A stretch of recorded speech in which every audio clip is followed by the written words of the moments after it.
Cap maintenant sur les Émirats Arabes Unis, bien connus pour ses villes aux allures futuristes. Bonjour Sylvain, merci d'être avec nous. Le pays raffole effectivement des innovations en tout genre et certaines technologies pourraient bien révolutionner nos vies, et notamment dans le domaine des transports. Bonjour Laurent, en effet, les monarchies du Golfe sont friandes de nouvelles technologies, que ce soit les taxis-drones ou l'hyperloop, un train censé fonctionner sur un tapis électromagnétique. Car ici, tout le monde a conscience que l'ère du pétrole touche sans doute à sa fin et qu'il faut être le leader dans les technologies de demain. L'une d'entre elles pourrait être un téléphérique urbain, actuellement en test dans l'émirat de Sharjah, la deuxième plus grande ville du pays.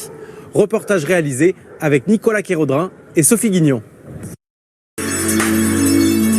Aux Émirats Arabes Unis, les gratte-ciels sortis de terre en quelques années sont desservis par des échangeurs routiers géants. Si le règne de la voiture a encore de beaux jours devant lui, le pays anticipe l'après-pétrole. Aux portes du désert, un système de téléphérique urbain est testé à grande échelle. Suspendues à des câbles, ces cabines sont capables de se déplacer d'une station à l'autre à la vitesse de 150 km/h. Pour cet ingénieur russe, c'est l'avenir du transport. Bienvenue dans le futur.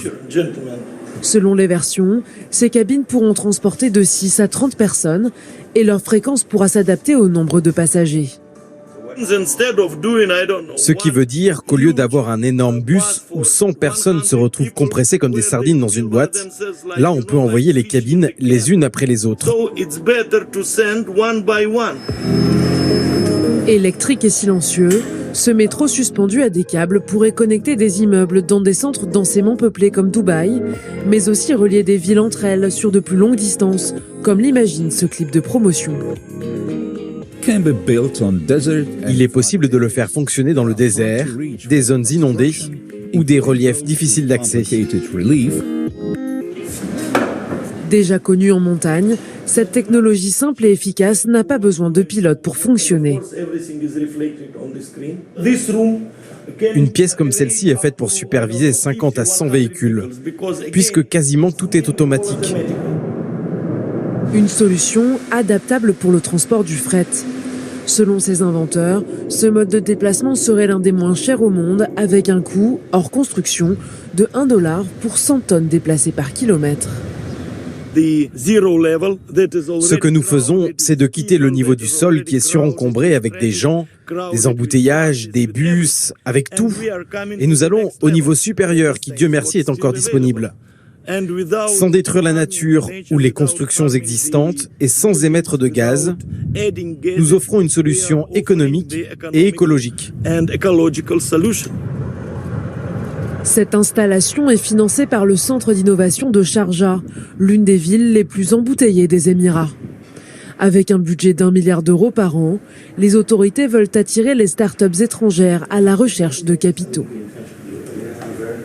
Les Émirats ont une stratégie, à l'horizon 2030, de passer d'une économie basée sur le pétrole à une économie de la connaissance.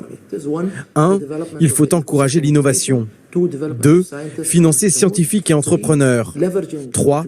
Se concentrer sur les nouvelles technologies comme l'intelligence artificielle, la blockchain, l'impression 3D. Et 4. Créer des entreprises qui viendront enrichir notre pays. Les villes émiriennes de Sharjah et de Dubaï devraient être les premières au monde à installer ce téléphérique urbain. Une étape avant d'exporter ce moyen de transport à l'étranger. Dites donc, merci beaucoup Sylvain pour ces images particulièrement étonnantes, il faut le reconnaître, et à très bientôt évidemment. Alors retour vers le futur.